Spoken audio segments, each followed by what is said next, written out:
Welcome to the April 2024 market update for New York City real estate market. Our market is at an interesting crossroads. On the one hand, we feel a lot of pent-up demand from buyers not going to the market, being waiting and watching for the market, for the rates to go down for the last 2 years. On the other hand, the buyers are very hesitant to actually pull the trigger. It's almost in theory, some of them understand now is a good time to buy, but emotionally they're not very stable. They can get behind that decision. Since January, we sent out 6 contracts, and they got sent out. Some of them fully negotiated, but they were not signed. And it's all buyers changing their minds in the last minute.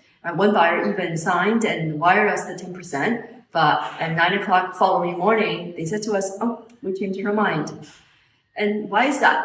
I think it's because the buyers are reacting to the changing sort of expectations of rates. Are they being cut? Are they staying? And also reacting to the unstable events around the world. But at some point, as rates come down, as rents stay at their highs, the calculus of buy versus own is going to tilt towards the buy side. So I think right now it's opportunity for buyers who can sit with some uncertainties of today.